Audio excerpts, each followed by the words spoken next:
Hey guys, David here. Welcome to Digital Outlook, where you're going to find the best community in all of crypto. In today's video, we've got Brad Garlinghouse giving us his predictions for the future of XRP. So guys, without further ado, why don't we get to it?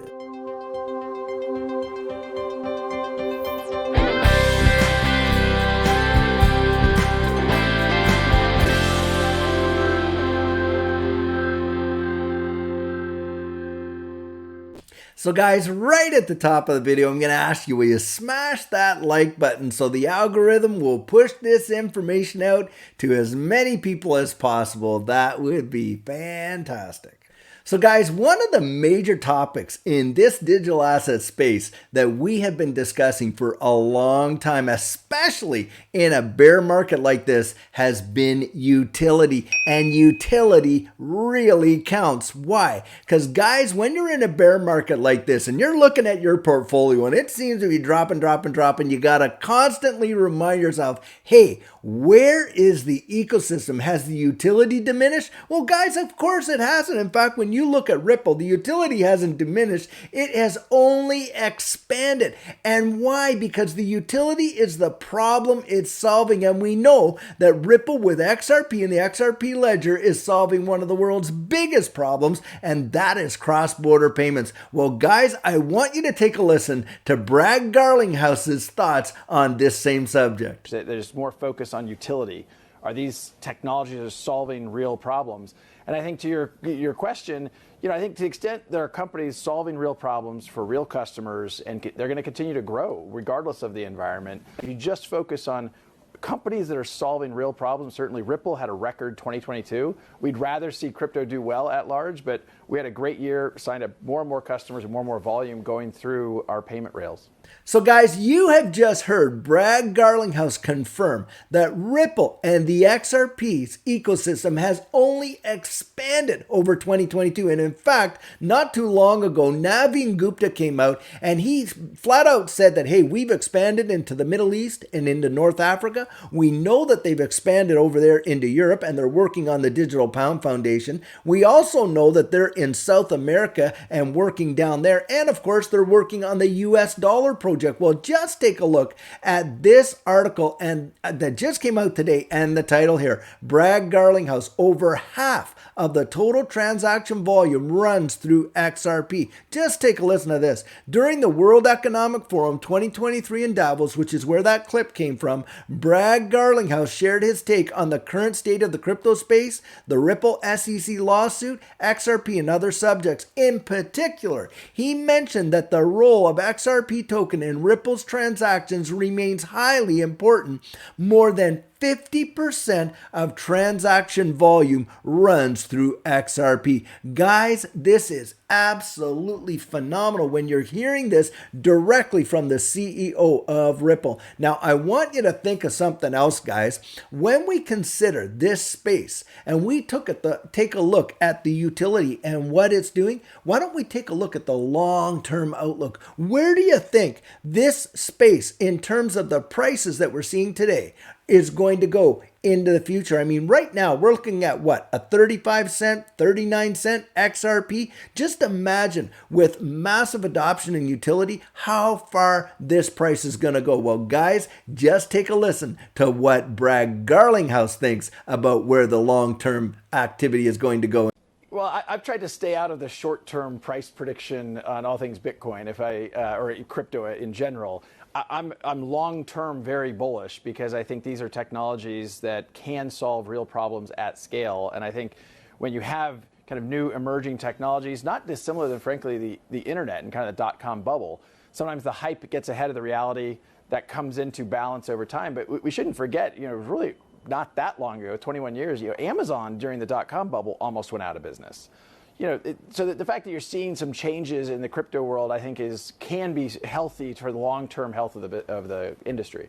Well, guys, it is obvious to understand why Garlinghouse is very bullish about the future of this space and what those prices will be later on down the line. I love the example that he gave about Amazon being practically bankrupt, and look where they are today. Guys, I think it is going to blow people's minds when they actually see where this is going to end up down the road. And why is that? Well, guys, we know we're moving into a major new digital economy, and it's being driven by this very same distributed ledger technology. And of course, XRP is at the forefront of that, being not only ISO 222 compliant, but actually on the ISO 222 messaging standard governance body. Ripple has a seat at that table, and I think it is going to be amazing. Now, obviously, one of the things that is going to need to happen with respect to any kind of price expansion for XRP is going to be the resolution of this legal case. And just look at this article right here.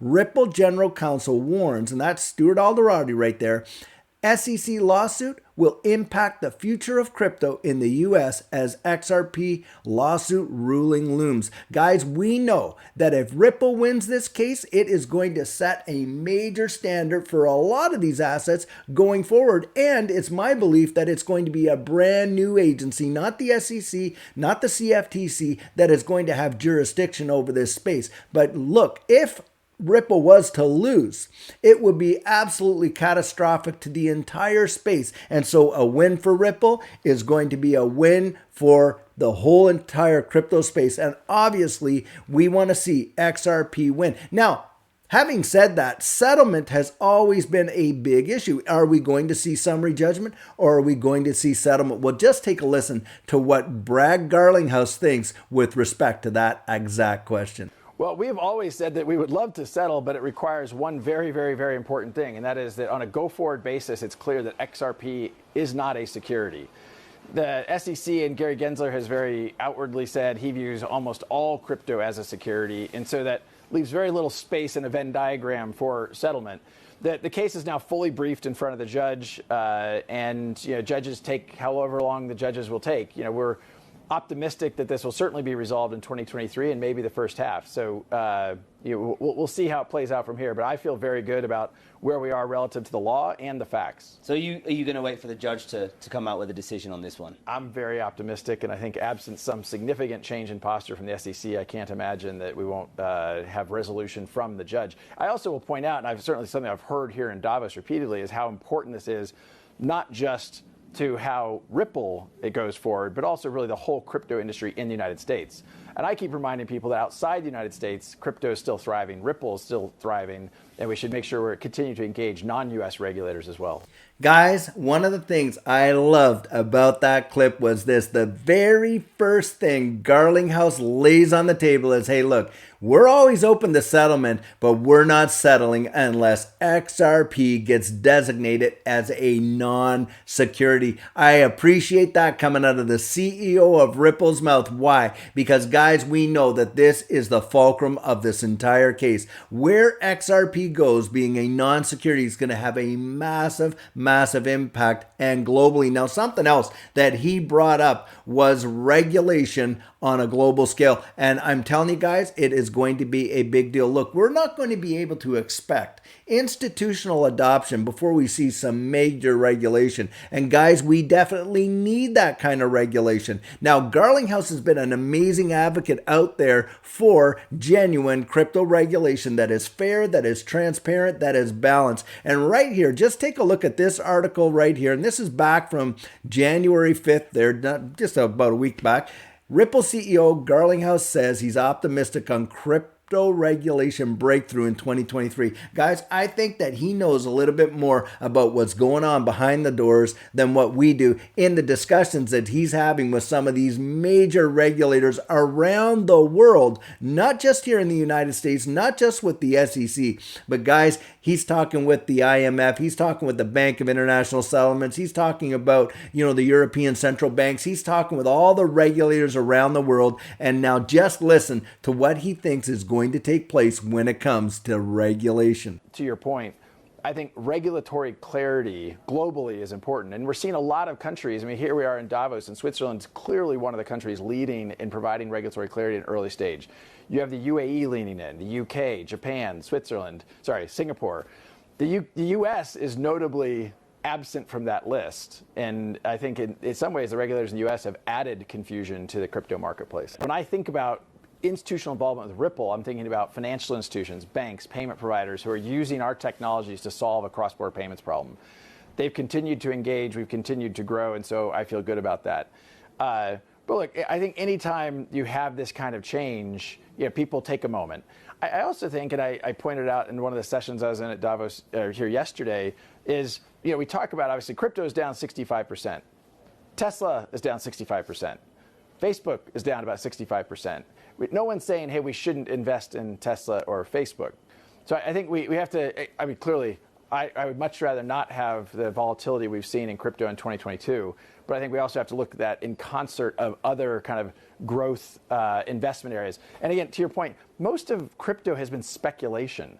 If it's just speculation, I don't think that's long-term sustainable. We need to focus on utility and make sure we're solving problems for customers.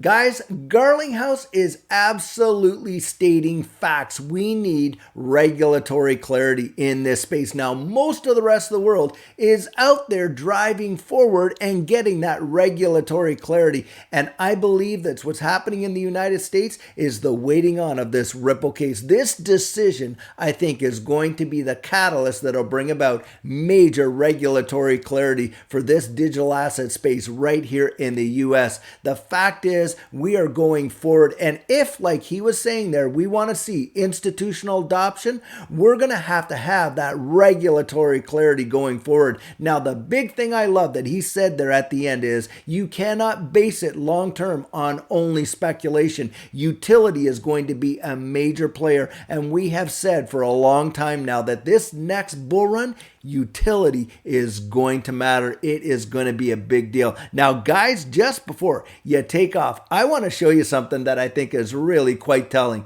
Just take a look at this article right here, and it's January 11th of 2023. Are crypto whales riding the XRP price surge? Guys, look at this. As per the data provided by Whale Alert, crypto whales have managed to move more than 200 million XRP tokens, approximately worth 72.6 million in the last 24 hours. A crypto whale has bought more than 77 million XRP tokens in multiple transactions. Around 27 million worth of Ripple's native token has been bought from Bitso, a crypto exchange, in the last 24 hours. Guys, don't kid yourself. These major whales are watching what's happened. And you ask yourself, are they willing to throw $27 million on the line when they think that right shortly XRP could be designated as a security and Ripple is going to lose this case? No, guys, they're padding their wallets because they believe that XRP is going to get registered as a non-security. The Ripple is going to come out ahead on this case. We're going to see that regulatory clarity, and we're going to see some major institutional adoption, and it is going to push this space to places that we can't even imagine. It's going to be absolutely fantastic. One of the most amazing rides that you will have ever lived in your entire lifetime. Guys, I want to take a few seconds, just talk about our coaching program.